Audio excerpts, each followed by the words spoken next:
बच्चों, हमने पिछली कक्षाओं में बात किया था कि विश्वविद्यालय में जिस तरह के सवाल पूछे गए हैं, हम उस पर भी विचार विमर्श करें। पिछली बार कबीरदास को कवि ही नहीं बल्कि समाज सुधारक क्यों कहा जाता है, हमने इस पर चर्चा की थी। आज हम बात करेंगे विद्यापति की विरह भावना पर। विरह भावना को विप्रलंब भाव भी कहा जाता है, ये शब्द याद रखिएगा। शुरुआत ऐसे होगी कि विद्यापति मैथिल कोकिल हैं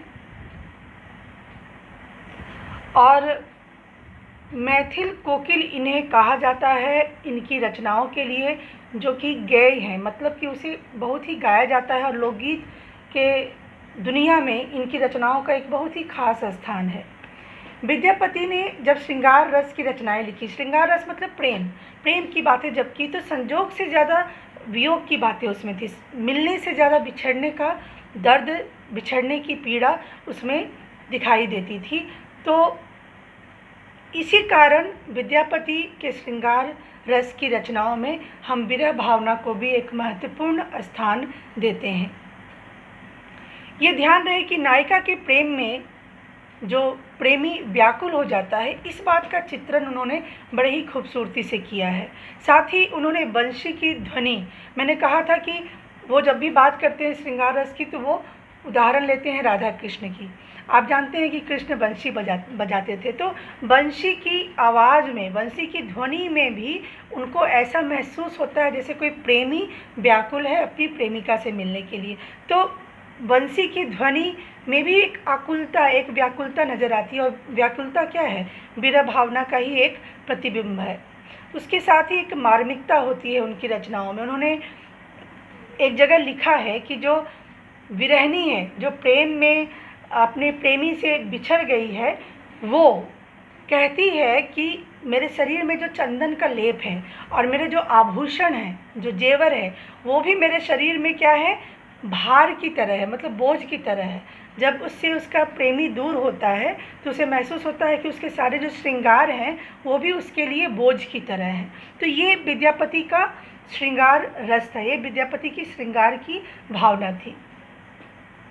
सखी है हमर दुखक नहीं और, ई भर बादर माह भादर सून मंदिर मोर।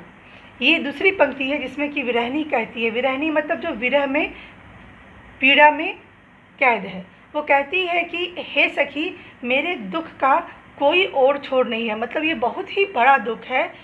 ईभर बादर माह भादर, मतलब भादो महीने में पूरा बादल ही बादल छाया हुआ है, और सून मंदिर मोर, पर फिर भी मेरा जो मंदिर है, मन का मंदिर जो है, वो क्या है?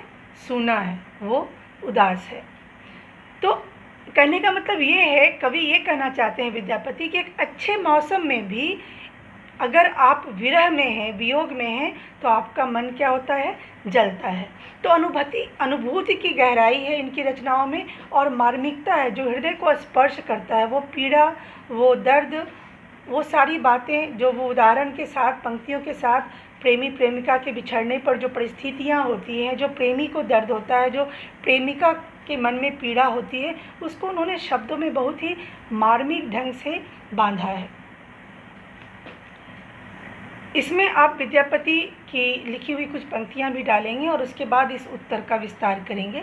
दूसरी बात जो आज करनी थी वो है बिहारी लाल की श्रृंगार भावना।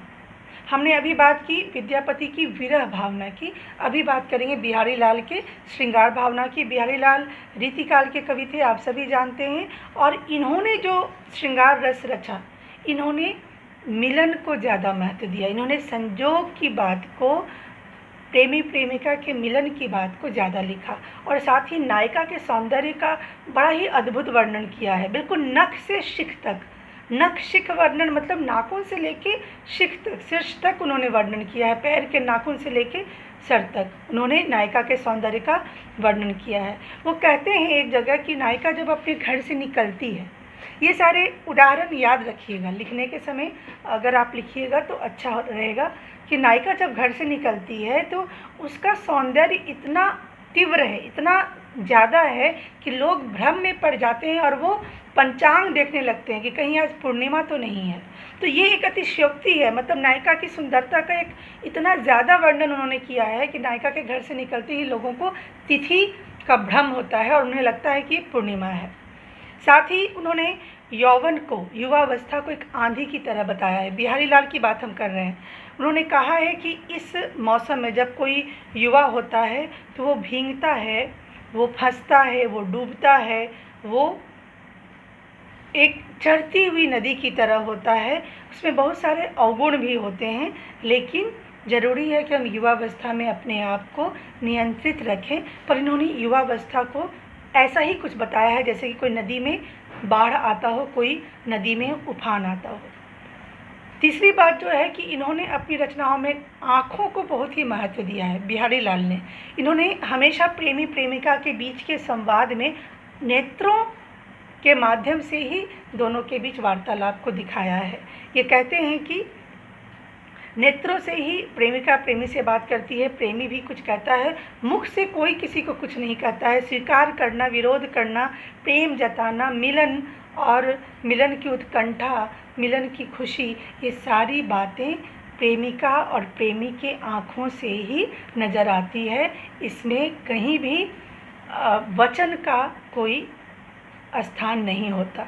तो आज इन दो प्रश्न पर चर्चा हुई है कि विद्यापति की विरह भावना के बारे में आप बताइए कि उनकी रचनाओं में विरह भावना कैसी रहती है। और दूसरी बात यह थी कि बिहारी लाल की रचनाओं में श्रृंगार रस का क्या स्थान है। तो जब भी आप उत्तर लिखेंगे कुछ कुछ पंक्तियाँ भी बीच बीच में डालेंगे और इसी को थोड़ा सा आप विस्तार कर देंगे। धन्यवाद।